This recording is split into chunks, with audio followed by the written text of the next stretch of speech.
Ma'am ఒక్క last question మనకి మీరు మీ ఏజ్ బట్టి మీరు మాతృ సంస్థ పెట్టారు, మదర్ ఫౌండేషన్ అండ్ పార్టీలో కూడా ఉన్నారు.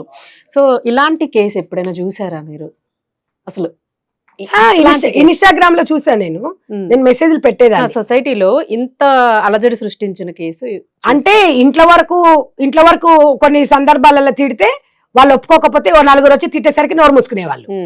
ఇట్లాంటి కేసు నేను చూడలే, ఇదే ఫస్ట్ టైం. అదే అంటే అంటున్నారు మెజారిటీ అసలు ఇట్లాంటి కేసు ఎప్పుడు చూడలేదు. జడ్జిలే చూడకుండా యాక్చువల్లీ మాకు మీడియాకు కూడా కొత్త, అంటే నాకు జడ్జిలో కూడా చూడలేదు, సంగతి నాకు తెలియదు, జడ్జి కూడా చూడలేదు ఇలాంటి కేసులు. జడ్జికి తెలుసు రాజ్యాంగం ఇచ్చింది, కానీ అట్ ద సేమ్ టైం ఇప్పుకొని తిరగమని కూడా రాజ్యాంగంలో లేచలేదు. ఎందుకంటే ఇప్పుడు అడ్వకేట్స్ కూడా మాట్లాడారు దీనిలోనే. వాళ్ళకి ఏమో న్యాయ వ్యవస్థల గురించి తెలియక కాదు, సెక్షన్స్ గురించి తెలియక కాదు, లేదంటే సొసైటీలో ఏం మాట్లాడాలో తెలియక కాదు, బట్ వాళ్ళు కూడా ఖండించారు, వాళ్ళు కూడా మాట్లాడారు, వాళ్ళ మీద కూడా కేసు ఫైల్ అయింది. అది పెద్ద జోకు. ఇంకొకటి తెలుసా, అడ్వకేట్ల మీద కేసు ఫైల్ చేయొద్దనేది ఏదో ఉన్నట్టుంది జీవో. జడ్జి కూడా ఆయన కూడా మొన్న అసలు ఆయన ఎంత బాగా మాట్లాడారు మేడం. ఆయన కూడా ఒకటి తెలుసా అండి, చూపించే వాళ్ళు ఉన్నప్పుడు చూస్తారు, చూపించే వాళ్ళు ఎంత చూపిస్తే చూసే వాళ్ళు చూసినప్పుడు వీళ్ళకి ఎవరి హక్కు వాళ్ళకు ఉంటది. వాళ్ళకు కూడా మీరు కూడా తప్పే, ఈ ఊరు నుంచి ఆ ఊరికి ఎంత దూరమో ఆ ఊరు నుంచి కూడా ఈ ఊరికి అంతే దూరం అనే విధంగా చెప్పాడు ఆయన. నాకు భలే అనిపించింది మేడం. దౌర్భాగ్యం ఏంటంటే మహిళల మధ్యన ఈ వస్త్రధారణ గురించి, గుడ్డల గురించి మేడం మీరు ఏమనండి మేడం, నాకైతే అసహ్యం వేస్తుంది. ఈ ఛానళ్ళకి పోవాలంటే కూడా అసహ్యం వేస్తుంది. కాకపోతే ఏంటంటే ఎక్కడ ఒక తెరబడాలి, ఎండ్ కార్డ్. మిమ్మల్ని ఇబ్బంది పెడుతున్నాం గానీ తప్పదు, ఇంకంటే ఒక ఎండ్ పడాలి, మంచి ఎండ్ పడాలి. తన ఒక్కటి ఈగోస్ కి పోకుండాను, మేము కూడా ఒక స్టెప్ తీద్దాం. మేము కూడా చెప్తున్నాం సమాజం కోసం, కింద నుంచి పైకి ఎదుగుతున్నా. నేను కాబట్టి చెప్తున్నాను, ఇప్పటికీ చెప్తున్నాను.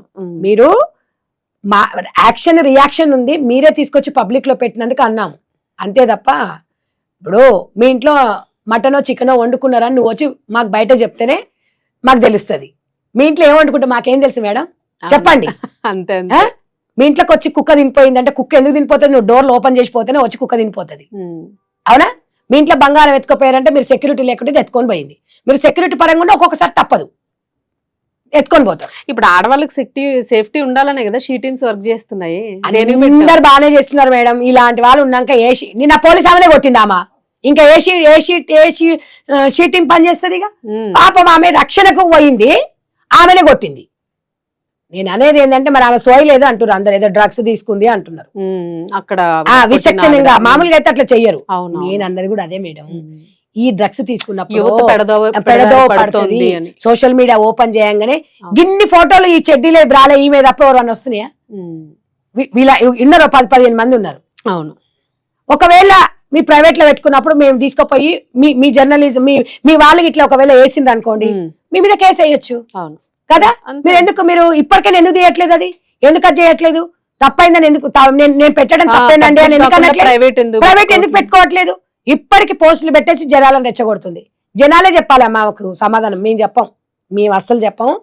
జనాలే ఆమెకు ఎలాంటి సమాధానం చెప్తారు. నేను అనేది ఏంటంటే అమ్మ పెద్ద పెద్ద హీరోయిన్లు రమ్మా, సీత, భానుప్రియలు అందరూ చక్కగా పెళ్లిళ్ళు చేసుకొని పిల్లలు ఎంత హ్యాపీగా ఉన్నారమ్మా. మంచి మంచి యాక్టర్స్ పెళ్లిళ్ళు చేసుకుని హ్యాపీగా ఉన్నారు.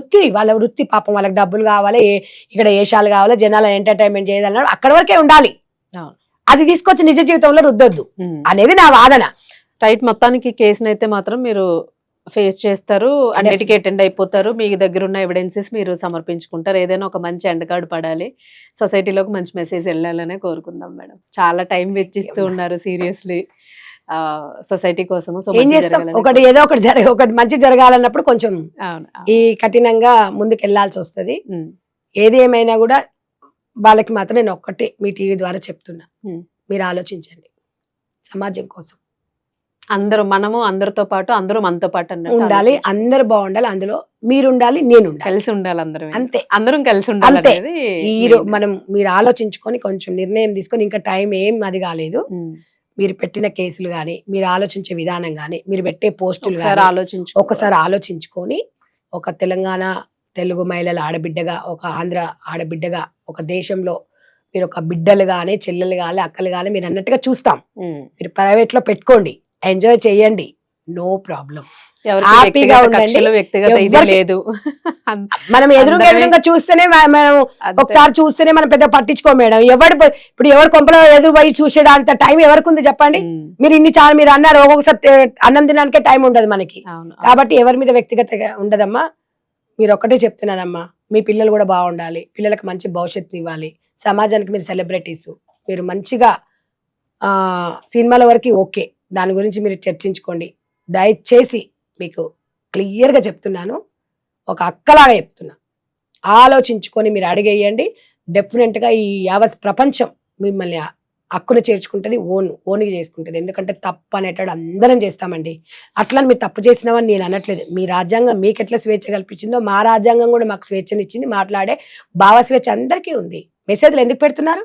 వాళ్ళకి రాజ్యాంగం గురించి తెలియక పెడుతున్నారా? కాబట్టి ఎవరు వాళ్ళు పెడతారు. కాబట్టి మనము ప్రతిదీ కోర్టులు పరిష్కారం, పోలీస్ స్టేషన్లు కాదు. మనం సమాజంలో మినిమం ప్రజల కోసం మనం నడుచుకోవాలి, ప్రజల కోసం ముందుకెళ్ళాలి. మీరు బాగుండండి, మమ్మల్ని బాగుంచండి, సమాజాన్ని బాగుండేటట్టుగా సమాజంలో మీరు ఒక బాధ్యత వహించి, చాలా మంది ఇబ్బందులో ఉన్న వాళ్ళు ఉన్నారు, ఆర్ఫన్స్ ఉన్నారు, ఒంటరి మహిళలు ఉన్నారు, వాళ్ళకి హెల్ప్ చేయండి, ఉమ్, ఒక డొనేట్ చేయండి, ఒక సంస్థ పెట్టండి, ముందుకు వెళ్ళండి, మీరు హ్యాపీగా ఉండండి.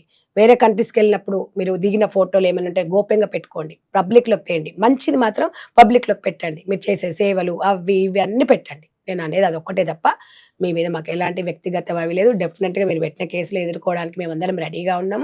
దాంట్లో మేమేం తప్పు చేయాలి, ప్రజా కోర్టులో తేల్చుకుందాం. నాకు రాజ్యాంగం అన్న, పోలీస్ స్టేషన్లు అన్న, గవర్నమెంట్ అన్న, ప్రజలన్న ఒక గౌరవం ఉంది. ఆ గౌరవంతో పాటే సంధ్యక్కగా ముందుకోతా. ఇలా ఒక సంధ్యక్కని తెలంగాణ, ఆంధ్ర అన్ని రాష్ట్రాలలో కూడా ఓన్ చేసుకున్నారు. మీ ప్రజలకు ఒకటే చెప్తున్నా, మీ నమ్మకాన్ని నేను ఎప్పుడు ముమ్ము చెయ్యను. చిన్న చిన్న పొరపాట్లు నా వల్ల కూడా జరగవచ్చు. ఒక మాట దొరికినప్పుడు కూడా నేను అట్లాంటి వ్యాఖ్యలను వెనుక తీసుకోవడానికి కూడా నేను వెనుక ముందల్నే ఉంటా. కక్షలంటే ఏమి ఉండవు నాకు. ఇది ఇక్కడ వరకే మాట్లాడేసి వెళ్ళిపోతాం. దాన్ని మళ్ళీ పెద్దగా తీసుకోవడానికి కూడా ఉండదు. అంతే. కాబట్టి కొన్ని హట్ అయితే మొన్న మీ దాంట్లో మాట్లాడినప్పుడు సౌమ్య ఇట్లా మాట్లాడారంటే అలా కాదు మేడం అని మీరు చెప్పారు. ఓకే అండి, మళ్ళీ నేను రావద్దు, కానీ ఎందుకు వచ్చాను? నేను చెప్పాను అలా కాదు కదా నాన్న, ఇలా ఉంటది కదా అంటాం అంతే. లేకపోతే ఒక అమ్మ బిడ్డలమే మేడం, భరతమాత బిడ్డలం. అందుకనే మేడం, అందుకే మీరు పిలవగానే ఎందుకు వచ్చాం మేము చెప్పేది ఏంటంటే తనన్న కూడా మా తండ్రి లాంటి వారే కాబట్టి, మా అన్న లాంటి వాళ్ళు, మా సోదర సమానులే కాబట్టి అన్నం మంచి చేయడం అనేది రెండు ఉంటాయి. కాబట్టి అందరం కూడా ఇవాళ ఆ ఇద్దరు బిడ్డలని ఎవరైతే ఈరోజు ఈ రకంగా అది ఉన్నారో వాళ్ళందరినీ కూడా మనము ఓన్ చేసుకోవాలి. వాళ్ళకి భగవంతుడు మంచి మనసు ఇవ్వాలని కోరుకుంటున్నాను. Right madam, thank you.